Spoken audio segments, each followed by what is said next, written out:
Hi, Jordan. What are feelings and why do we have them? Well, here's a way of thinking about it. So, look, let's say you were walking down a pathway. I actually saw this happen one day, so I'll tell you the story. So I was walking along the cliffs near, I think it was San Diego or LA. I don't remember. I think it's probably, I think it was San Diego. Anyways, I was walking along there with some friends and a brother of a friend of mine who's quite a tall guy. He's about 6'5", something like that. And he was walking along the path on the edge of the cliff, kind of sandy and with scrub pine around, overlooking the Pacific Ocean. And it was March, I think, so it was warm, but not too warm. We were walking along, and all of a sudden, his little girl, who I think was like 4 or 5, she was walking in front of him and in front of me.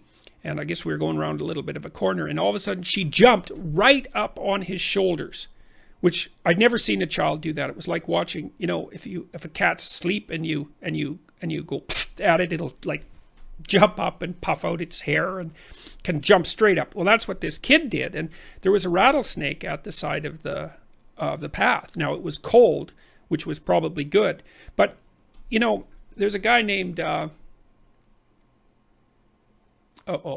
can't read. He wrote a great book on fear. It'll come to me. It's a book that I should have on my book list, actually. And he showed that there are circuits in your brain. They're reflex circuits. So this had been demonstrated to some degree much earlier that map. So imagine that a snake is a pattern, and then imagine that there's a pattern on your retina that constitutes the snake. And then imagine that can be transformed into another pattern, which is a muscular output pattern. And that muscular output pattern is to jump you in the air. So your eyes make your muscles move in a particular way. And that happens before you see the snake and before you're afraid. And the reason for that is that, there are not many neural connections between snake detection and leaping in the air. And that's because if you waited to feel fear and waited to see the snake, that would take between a quarter and half a second, something like that. And the snake would have already bitten you. So unless you had those really short neural pathways that have been conserved in the evolutionary process since like the beginning of time, anything super fast and simple would be able to kill you.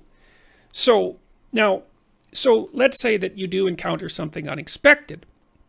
Well, first you have these bodily reflexes that are really fast, and then the next thing that happens, generally speaking, is that you feel an emotion, like maybe you're frozen. So if you hear a real growl behind you, you'll freeze, and then you'll feel fear, and that'll keep you frozen.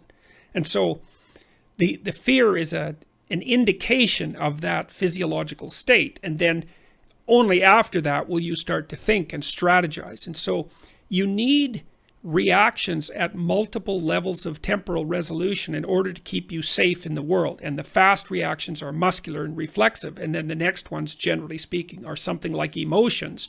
And they're low resolution but quick. Like if you're afraid, it means there's something that may be dangerous. It's vague.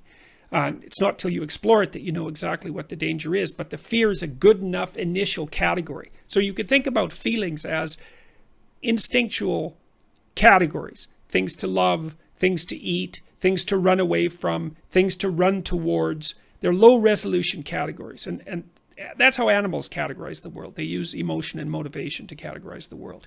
So we have them to keep ourselves properly oriented in the world and to react quickly, and so that we can stay alive. So